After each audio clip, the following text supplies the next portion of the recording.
Hello guys, आज हम लोग स्टार्ट करने जा रहे हैं मॉड्यूल सेकंड जो कि है बैंकिंग। तो स्टार्ट करते हैं।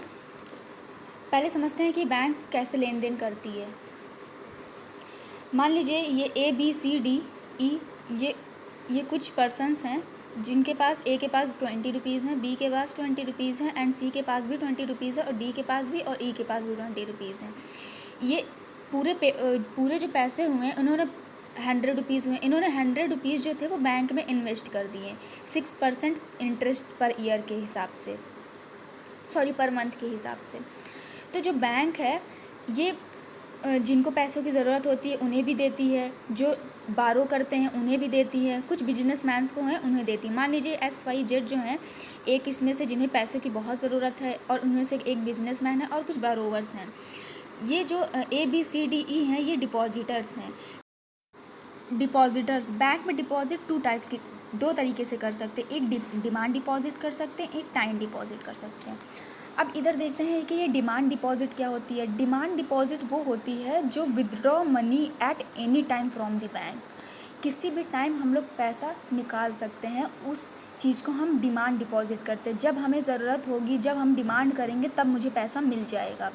एंड टाइम डिपॉजिट वो होती है जो एक फ़िक्स टाइम पीरियड्स के लिए होती है। जैसे मान लीजिए कोई FD कराते हैं तो एक मान लीजिए 10 साल की हुई, 15 साल की हुई, तो उस टाइम के बाद ही हमें वो पैसा मिलेगा। यहाँ पे थर्ड पॉइंट देखते हैं कि लायबिलिटीज़ फॉर एसेट्स क्या होती है, मतलब कि एसेट्स की लायबिलिटी क्या होती है। तो मान लीजिए बी ने 100 रुपीज़ जो है ए को डिपॉजिट किया 10% पर इंटरेस्ट पे, तो ए के ऊपर ये लायबिलिटी आ जाती है कि आफ्टर 10 ईयर्स वो 110 रुपये जो होंगे वो बी को देगा, मतलब वापस करेगा। तो यहाँ पे लायबिलिटी किसके ऊपर आ गई, ए के ऊपर, जिसने पैसे बी से उधार लिए हैं 10% इंटरेस्ट पे। तो वो उसकी लायबिलिटी क्या हो जाएगी कि जब 10 साल बीत जाएंगे तो वो 110 रुपये जो होगा वो बी को देगा। तो यहाँ पे क्या है कि for B it is asset. B के लिए क्या होगा, ये एसेट की तरह काम करेगा। एसेट वो होती है, asset is something which generating income. Asset वो चीज़ होती है जिससे कुछ इनकम जनरेट हो। इधर एक और टर्म आ जाता है TDTL। इसका फुल फॉर्म होता है total demand and time liability. Total demand and time liability क्या होती है, जो 100 रुपये हैं ये बैंक 100 रुपये डिपॉजिटर्स के रिस्पेक्ट में देखेगी, उसे TDTL कहते हैं। मान लीजिए ये ICICI बैंक है, इसके पास 100 रुपये हैं, इसने 30 रुपये डिपॉजिट कर दिए SBI बैंक में।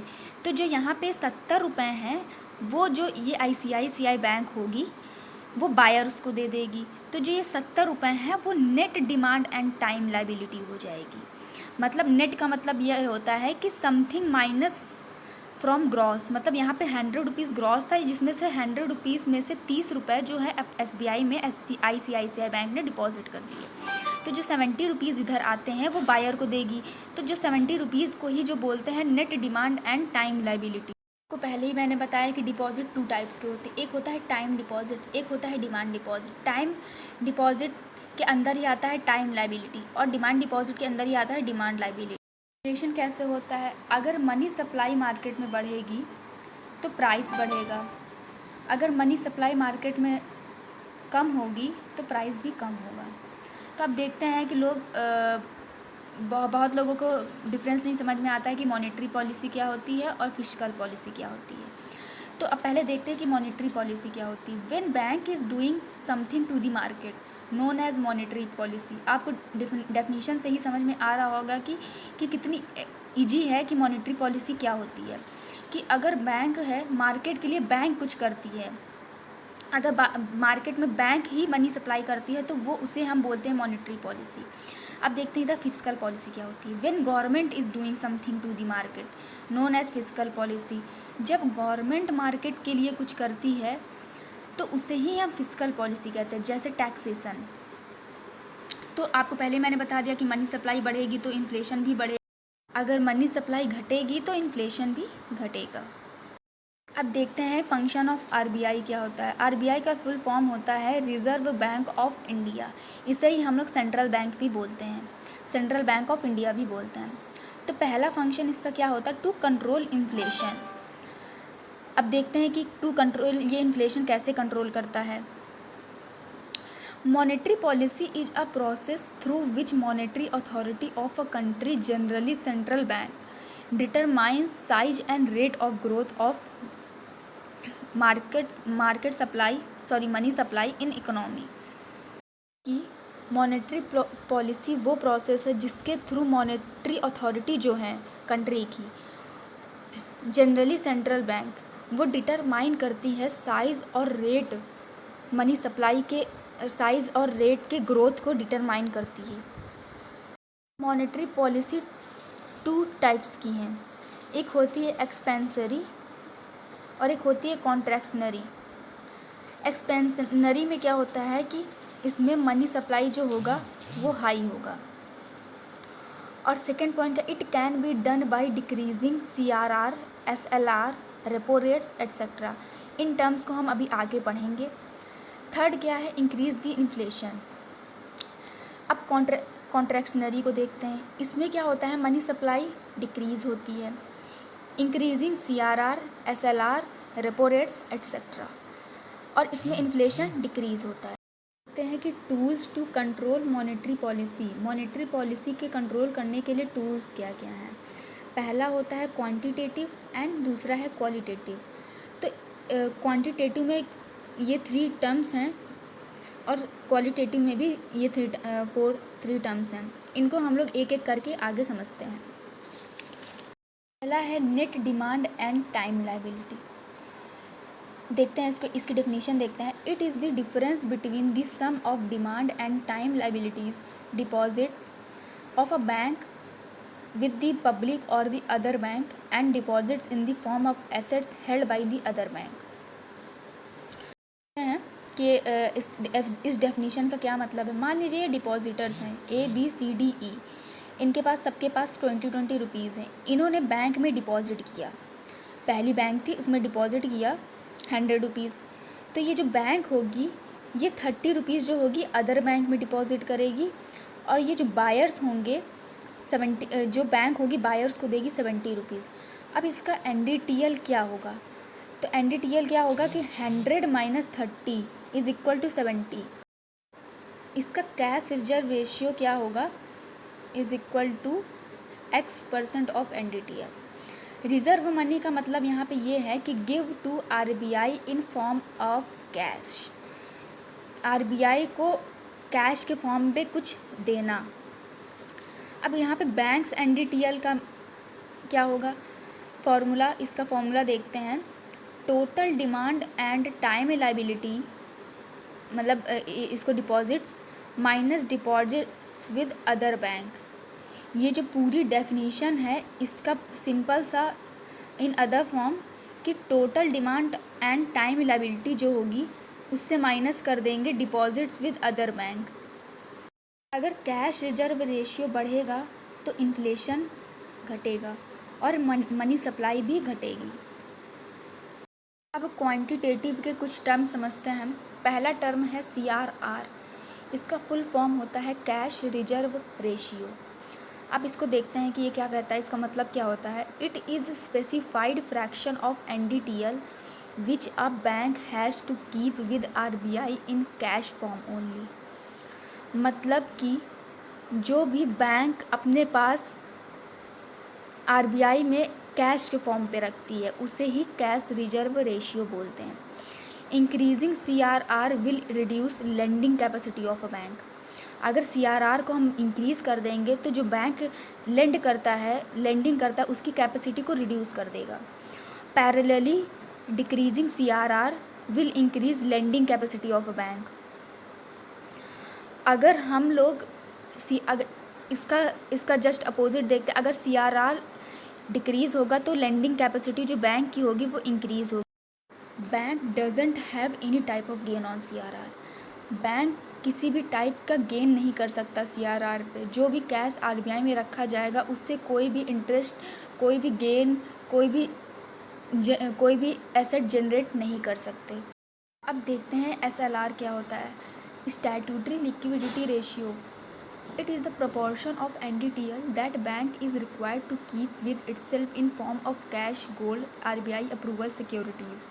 मतलब कि जो प्रपोर्शन होगा NDTL का, जिसको बैंक अपने साथ ही रखेगी, किसके किसके फॉर्म पे, या तो कैश होगा, या तो गोल्ड होगा, या फिर कोई RBI की अप्रूवल सिक्योरिटी होगी। Bank can earn income on SLR, bank इससे इनकम भी अर्न कर सकता है। करंटली SLR क्या है, 18.5% NDT है। ये है LAF, लिक्विडिटी एडजस्टमेंट फैसिलिटी। इसके अंदर आते हैं पहला repo, repurchase option. Repurchase option, it is rate at which banks borrow funds from RBI। Repo, repurchase option, it is a rate at which banks borrows funds from RBI. It is a repurchase agreement in which banks lend their government securities with assurance to buy them back after short period of time. It is known as short term. Minimum amount that can be taken from RBI is a 5 crore. The bank can take as much amount they want by placing their government securities. Government securities are required as collateral, but bank can't use their SLR quota. Repo rate बढ़ेगा तो inflation भी घटेगा। Option वो होता है जिसमें bank RBI से कुछ फंड बोरो करता है। इसमें रीपरचेज एग्रीमेंट होता है जिसमें बैंक जो होती है गवर्नमेंट सिक्योरिटी को लेंड करती है, लेंड देयर गवर्नमेंट सिक्योरिटीज़ कि उन्हें after bye them back after, बाद में उन्हें ख़रीदा जा सके दोबारा शॉर्ट पीरियड टाइम के बाद। और इसका मिनिमम अमाउंट क्या होता है कि 5 करोड़ होना चाहिए। मिनिमम अकाउंट RBI से जो भी लिया जाएगा वो 5 करोड़ का होना चाहिए। और बैंक अगर ज़्यादा अमाउंट है तो उसे प्लेज करवाएगी गवर्नमेंट सिक्योरिटी को बाई प्लेज पे देगी। और गवर्नमेंट सिक्योरिटीज़ जो हैं वो कोलेटरल है, लेकिन बैंक उन्हें SLR कोटा की तरह यूज़ नहीं कर सकता। SLR पता ही है कि SLR क्या होती है कि bank can earn from on SLR मतलब कि कोई सिक्योरिटी है या फिर कैश है या फिर गोल्ड है, उस पर कुछ अर्न कर सके बैंक, उसे SLR कहते हैं। तो यहाँ पे बैंक जो है SLR कोटा की तरह अर्न नहीं कर सकती, इसको यूज़ नहीं कर सकती। इसी तरह रिवर्स रिपो रेट होता है कि it is the rate at which central banks borrows funds from financial institution, कि सेंट्रल बैंक जो होती है RBI जो होती है वो बोरो करती है फाइनेंशियल इंस्टीट्यूशन से फंड्स को। और रीपरचेज में क्या था कि बैंक बोरो करती है फंड्स RBI से। तो देखते हैं कि it always less than repo rate, ये हमेशा लेस होगा रेपो रेट से। करंट रिजर्व रेपो रेट ये है 3.35%। अब यहाँ पे दोनों पॉइंट्स को एक साथ समझते हैं। बैंक 2 है जो कि फाइनेंशियल इंस्टीट्यूशन है जिससे RBI ने फ़ंड बोरो किया है 3.35% पे, जिसे हम रिवर्स रेपो रेट कहते हैं। फिर उसके बाद बैंक जो है उसने RBI से फ़ंड बोरो किया है 4% पे, जिसे हम रेपो रेट कहते हैं, रीपरचेज ऑप्शन कहते हैं। MSF क्या होता है, मार्जिनल स्टैंडिंग फैसिलिटी। इसका पहले समझ लेते हैं कि इसका सीधा मतलब ये होता है कि शॉर्ट टर्म के लिए बैंक RBI से उधार लेती है। समझते हैं कि it is a facility in which banks can borrow overnight funds from RBI। मान लीजिए कि बैंक को आज के दिन ही उधार चाहिए, जो वो आज 24 घंटे के लिए उधार लेगा, वो 24 घंटे के बाद वो जो उधार है उसको चुका देगा। उससे लोन लेता है ओवरनाइट के लिए, कुछ ही समय के लिए, कुछ ही टाइम्स के लिए। या it is a greater than repo rate, ये रेपो रेट से बड़ा होगा। जी से government security is used as collateral की तरह इसको यूज़ करेंगे, जिसमें कि जो शेड्यूल्स कॉमर्शियल बैंक हैं can use SLR quota up to certain, SLR quota को एक सर्टेन लिमिट की ही तरह यूज़ कर सकती है बैंक। अब इसका अरेंजमेंट क्या होगा कि जिसमें शेड्यूल कॉमर्शियल बैंक जो होगी वो बोरो कर सकती है 2% of NDTL from RBI। 2% he NDTL के 2% ही RBI से बोरो कर सकती है commercial bank, schedule commercial bank. देखते हैं कि ओपन मार्केट ऑपरेशन क्या होता है। It is a buying and selling of government securities in open market in order to expand और contract the amount of money in the economy. Sale of security, it will result in withdrawing money from bank. Now bank can't park their money to generate profit. Purchase of security क्या होता है? In this RBI inject money in market और economy by purchasing security. एक example से मान लीजिए government को पैसा उधार चाहिए, तो वो आरबीआई से ही कहेगी कि पैसा मार्केट से ले। तो आरबीआई क्या करती है कि कुछ सिक्योरिटी, गवर्नमेंट सिक्योरिटी इशू करती है, जिसमें लिखा होता है एक कि ये 100 रुपये हैं। अगर 100 रुपये मतलब इस सिक्योरिटी में अगर 100 रुपये लगाएंगे तो 10% पर ईयर के हिसाब से आपको प्रॉफिट होगा। तो जिसमें क्या होता है कि पीपल इसको ख़रीदते हैं। तो आरबीआई फिर क्या करती है, वही पैसा गवर्नमेंट को देती है। अगर इफ़ अट्रैक्टिव गवर्नमेंट सिक्योरिटीज़, अगर वहाँ पे अट्रैक्टिव गवर्नमेंट सिक्योरिटी है तो मार्केट सप्लाई जो होगी वो डिक्रीज़ होगी। इन्फ्लेशन डिक्रीज़ हो रहा है तो आरबीआई क्या करेगी, मार्केट से पैसा ले लेगी और फिर गवर्नमेंट सिक्योरिटीज़ निकालेगी। मान लीजिए कोई भी बैंक जो होती है अगर सिक्योरिटी नहीं ख़रीद रही है तो आरबीआई क्या करेगी, एसएलएफ इंक्रीज़ कर देगी, जिससे जो बैंक होंगी वो गवर्नमेंट सिक्योरिटी खरीदेंगी। यहाँ पे एसएलएफ का मतलब है स्टैंडिंग लिक्विडिटी फैसिलिटी। इसका भी मतलब यहाँ पे ये होता है कि ओवरनाइट क्रेडिट के लिए बैंक प्रोवाइड करती है। क्वालिटेटिव क्या होता है? क्वालिटेटिव बस यहाँ पे इतना सा मतलब है कि to control inflation of specific products. पहला है कंज्यूमर क्रेडिट। देखते हैं इसका क्या मतलब क्या होता है। It is use to control inflation of product available on installment basis and through banks. मतलब कि ये उसका इन्फ्लेशन कंट्रोल करता है जो कि प्रोडक्ट अवेलेबल होते हैं इंस्टॉलमेंट पे और जो बैंक के थ्रू अवेल करवाए जाते हैं। Such credits available by commercial bank. जो भी क्रेडिट्स होते हैं वो कॉमर्शियल बैंक अवेलेबल कराती है on purchase of consumer durable. जो कंज्यूमर ड्यूरेबल की परचेज पे होता है उन्हें ही कंज्यूमर क्रेडिट कहते हैं। By controlling credit RBI can control inflation. तो एक एग्जांपल से समझते हैं। ए पर्सन है जो कार ख़रीदना चाहता है। कार का प्राइस है 5 लाख रुपीज़, लेकिन इसके पास सिर्फ 1 लाख रुपीज़ हैं।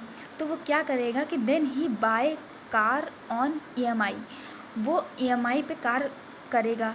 तो वो क्या करेगा, वो डाउन पेमेंट करेगा 1 lakh rupees on 10 installment. 10 installment में 1 लाख रुपीज़ का डाउन पेमेंट करेगा कार ख़रीदने के लिए। अब मान लीजिए आरबीआई ने कहा कि डाउन पेमेंट जो होगी वो इंक्रीज़ कर दी जाए, तो एंड डिक्रीज़ दी इंस्टॉलमेंट, और इंस्टॉलमेंट को डिक्रीज़ कर दी जाए। तो मान लीजिए डाउन पेमेंट हो गई है 1.5 लाख रुपीज़, मतलब 1.5 लाख रुपीज़। तो क्या होगा, ए जो है कार नहीं खरीद पाएगा क्योंकि उसके पास तो 1 लाख रुपीज़ ही हैं। तो यही होता है कि अगर कार डिमांड डिक्रीज़ होगी तो जो प्राइस होगा वो भी डिक्रीज़ होगा और इन्फ्लेशन भी डिक्रीज़ होगा। आप समझते हैं मार्जिन रिक्वायरमेंट क्या होती है। ये मान लीजिए एक पर्सन है, वो बाइक ख़रीदना चाहता है जो कि 90 रुपीज़ की। इसके पास 100 गोल्ड है। वो 100 गोल्ड जो है एज अ कोलेट्रल बैंक को देगा और फिर बैंक इसको 90 रुपीज़ देगी। तो यहाँ पे मार्जिन क्या हुई, 10 रुपीज़। 10 रुपीज़ कैसे, 100 मार्केट वैल्यू है, 90 लोन है, मैक्सिमम लोन वैल्यू है। तो जो 100 माइनस 90 जो 10 रुपीज़ होगा वो मार्जिन होगा। तो ये बाइक ख़रीद सकता है।